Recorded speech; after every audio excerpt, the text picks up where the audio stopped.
When I finished this, the first thing I told my Mom, you don't believe we burned a car. We burned a car.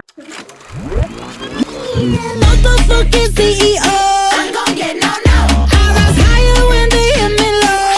Hey, it's your girl Emily Curl with iHeartRadio, and today we're here talking about the song and music video CEO. We have Netta here with us and the director of the video, Roy Raz. Netta and Roy, thank you both so much for being here. Welcome. Hey, nice being here. Hey, amazing to be here. So the creative collaboration between you two, at this point, is it pretty seamless? What is like the behind the scenes of how you two work together? He finds out a way to make this the most stylish and restrained and like high-end way to make my childish dreams come true. And I am in love with him for that. Yeah, from my end, honestly, to write a script for Netta is sometimes harder than to choose a pope. We usually go into a room, we stick in that room for hours, people are crying, people are laughing, and in the end, we come up with a script that Netta loves, which is usually really a ping pong between me and her. It's really usually all of her ideas, and then it comes together into the music videos that we've done. The collaboration with Netta, for me at least, it's the most fruitful, amazing process that a director can have. Not easy, not all the time easy, but as I said, it's really rewarding. So I'm honored to do her music videos for 3 years now.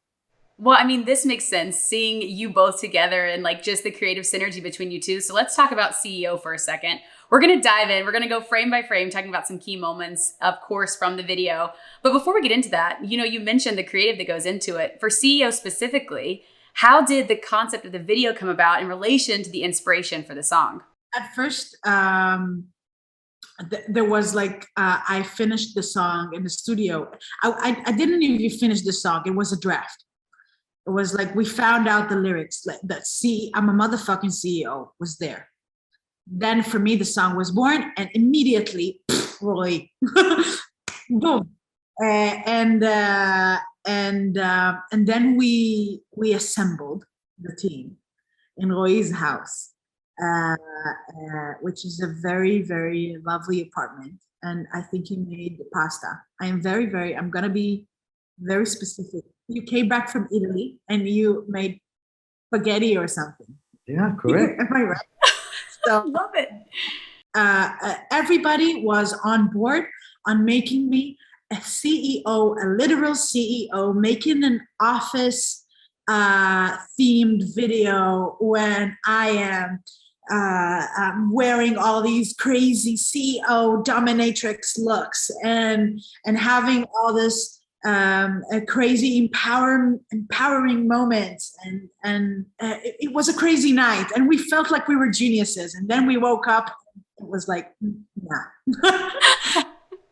And I have to make Netta look bossy and look evil. We can make a mistake by doing that.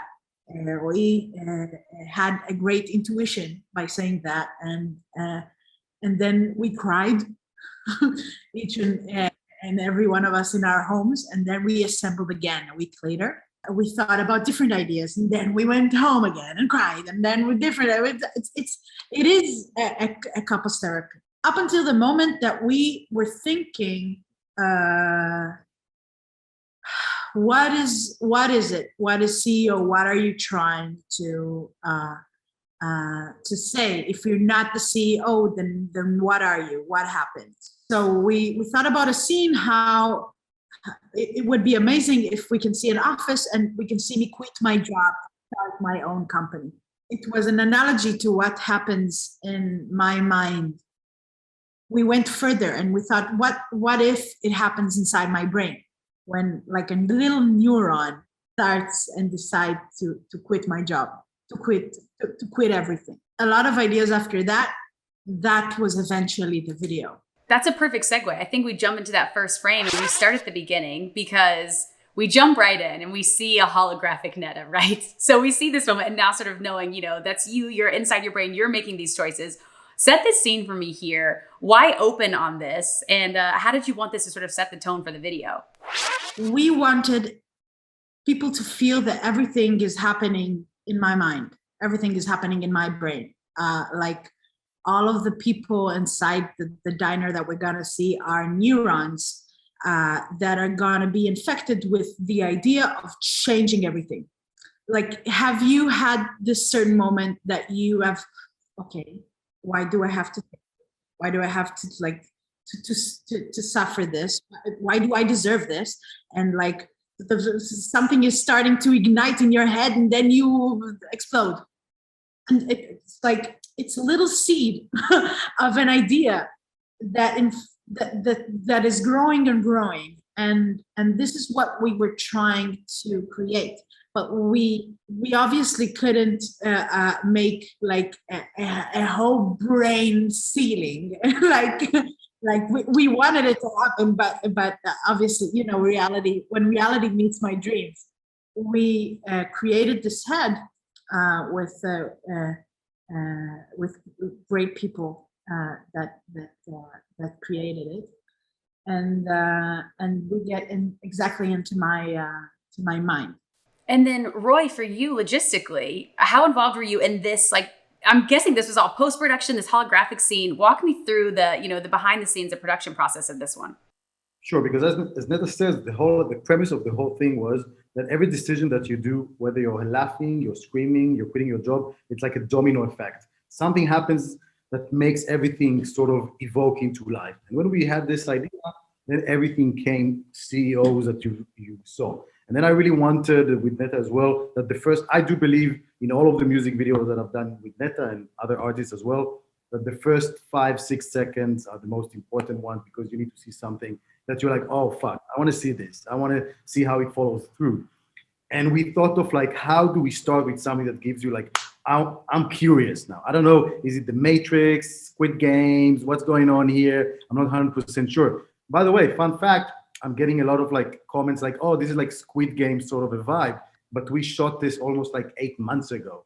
So we always do that. We want sort of the symbolic CEO controlling her mind.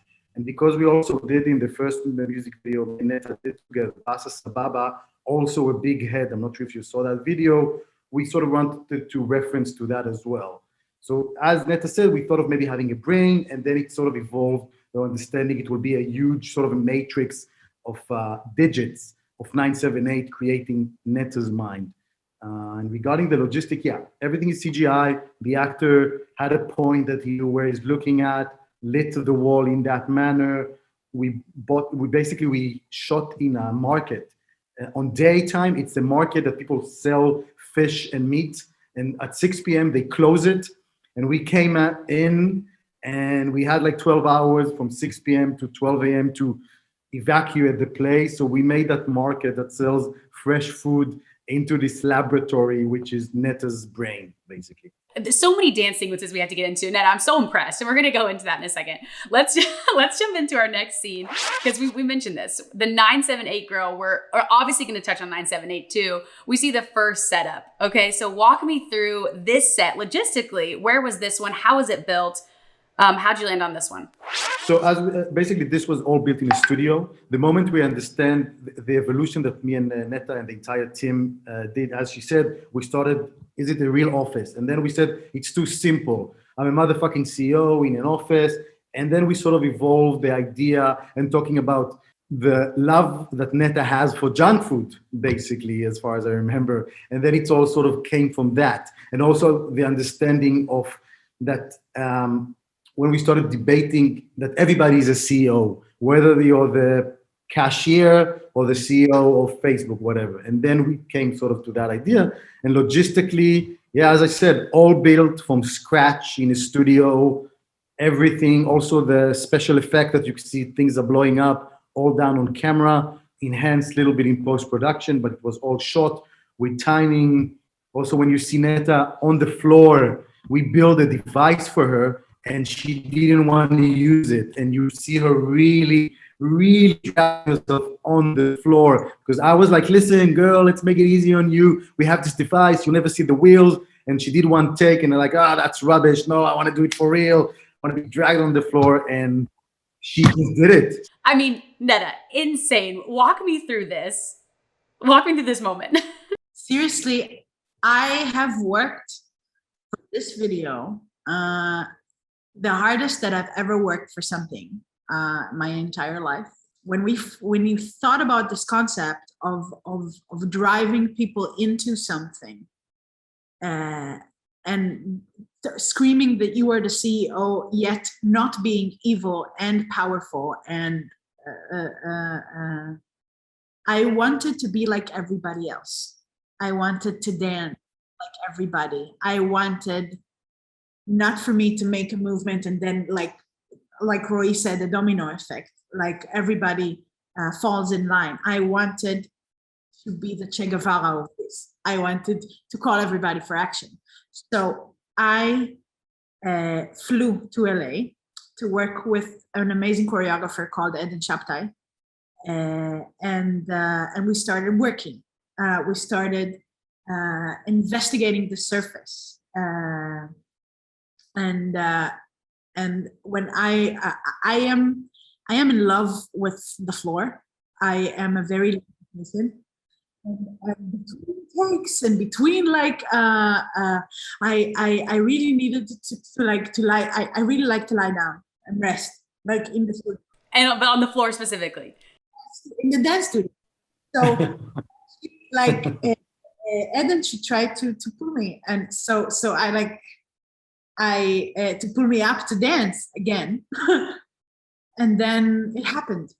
Like I started crawling back, and it was and I looked at the mirror and it was so pretty. And so it got in the video. I have to crawl back. And then I came to Rui's house and I said, "Look at this!" And I liked that, and I crawled from the salon to the kitchen. Which immediately bought it, and like all true. This is happening in a video. That's amazing. And then so Roy, logistically, you touched on this on the set, but what sort of cameras are you using to capture this shot? Are you on a dolly? How did this work to get this full floor moment? So this specific shot was with basically the low mode of a Steadicam. I think we had all the toys for the entire production. We had a crane, we had a Steadicam, we had dolly, but this specific one was a flip Steadicam on the low mode, basically dolly side with the Steadicam operator. What was the majority of the shoot? What cameras did you use for this one? Yeah, mini Alexa, anamorphic lenses, Cook one, old Cooks. And so Netta, you mentioned the choreography, which is something we had to talk about. So let's jump to our next clip, and then we're going to go back to the numbers in a second. Our next one, we talk about the dancers and the choreography. What sort of prep? How long were you in those studios learning these routines, learning these with the other dancers? I mean, it's insane. It's amazing. I had a 2-week choreography creative process with Eden. And then I came back to Israel after 2 weeks, after we created the choreo. It was like in the middle of COVID, and like Eden Chaptai, she brought in Beyonce dancers because it was COVID and they didn't have a job. So we were all, I was very lucky to be in a studio with amazing talent. And I came back, and then I was working with a beautiful choreographer who was Eden's assistant, actually. His name is Ofek, and he trained me for 3 months. Actually dance.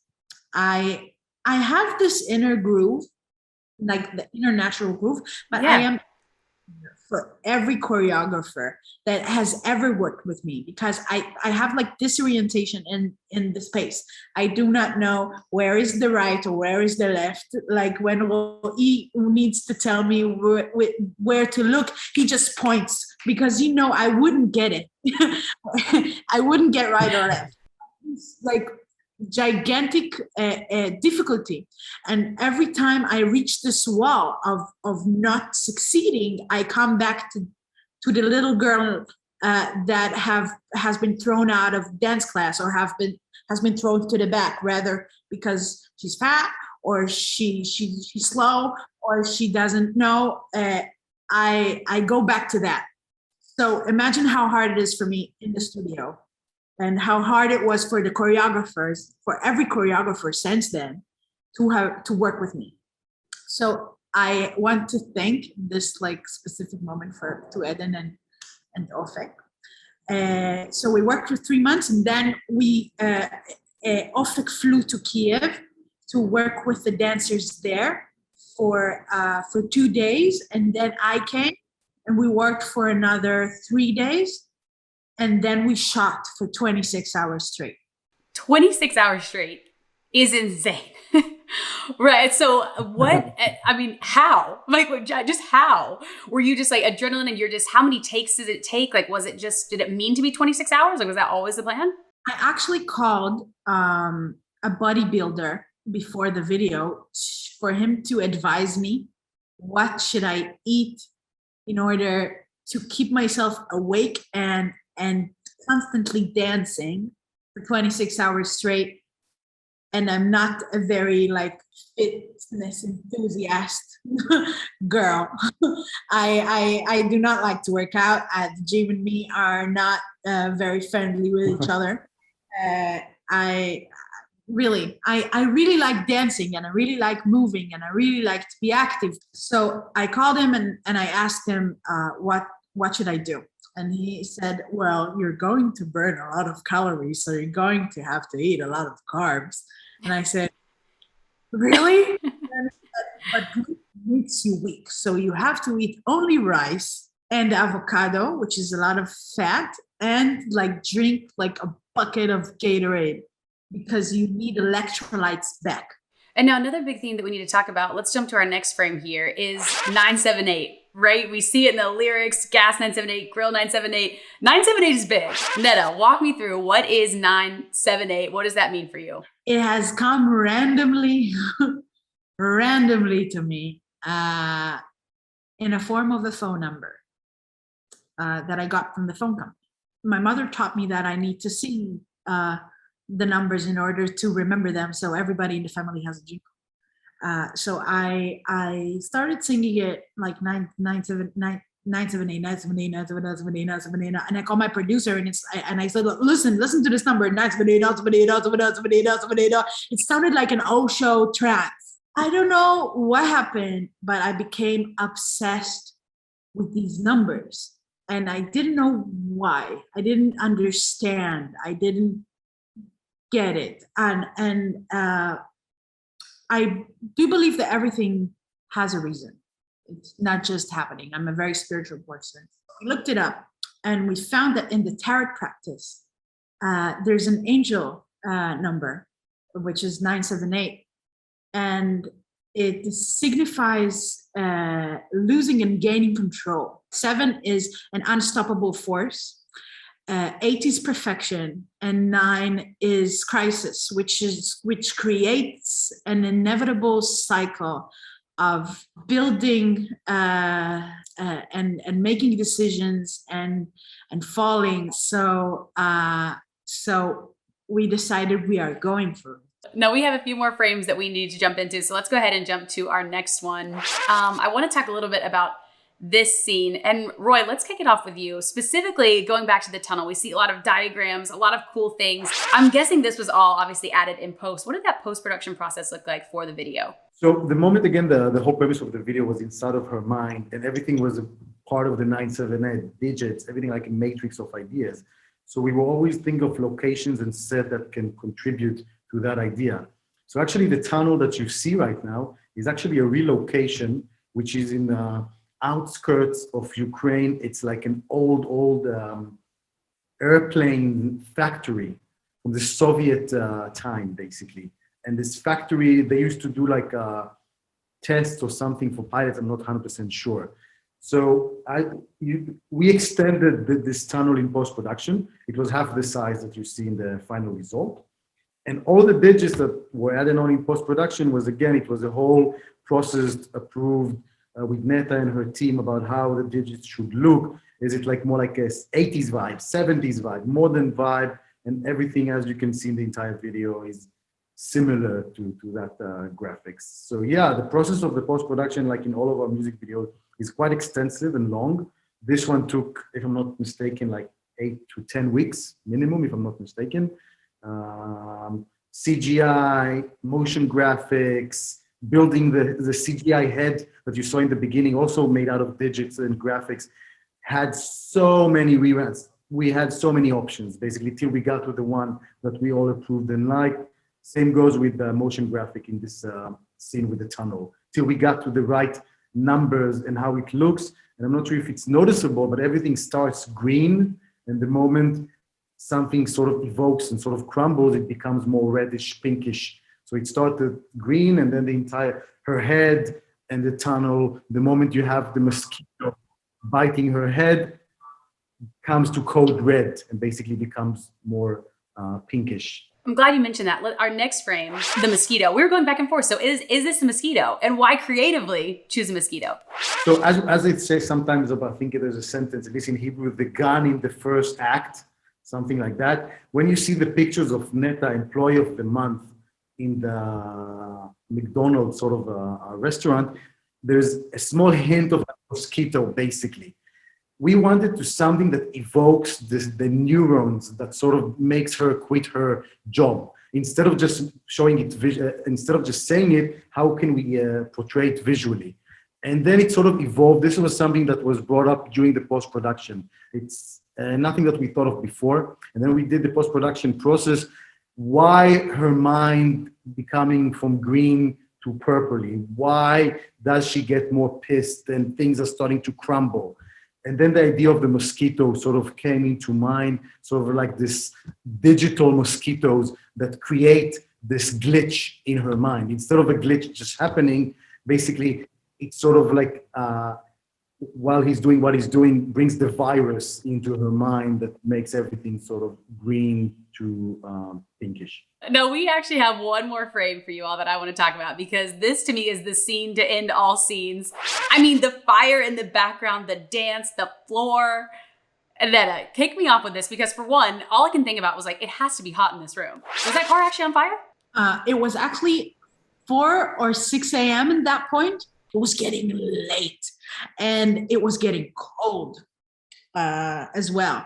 So the car heating up was kind of like a very, very happy moment for us dancers. When I finished this, the first thing I told my mom, you don't believe we burned a car. We burned a car.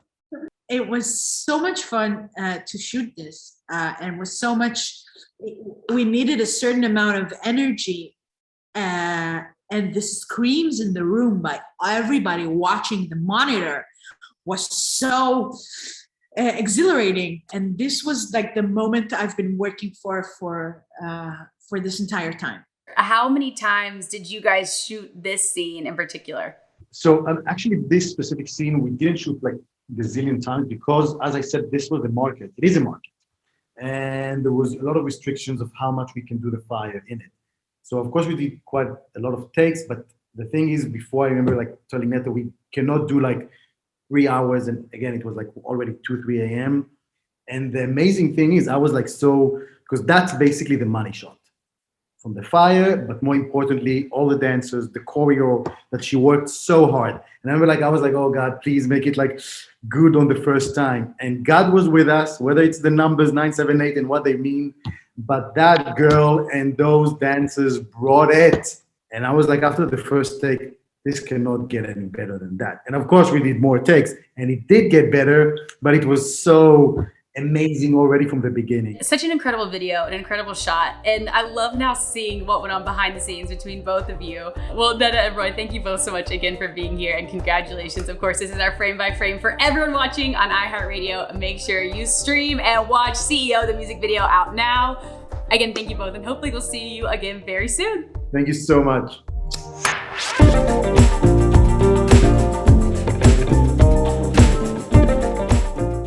Hey guys, thanks so much for watching. Did you like that video? You can check out more over here. And don't forget to subscribe to iHeart right here. And if you're already a longtime fan, make sure you ring the bell down below so you don't miss a single video. Bye guys.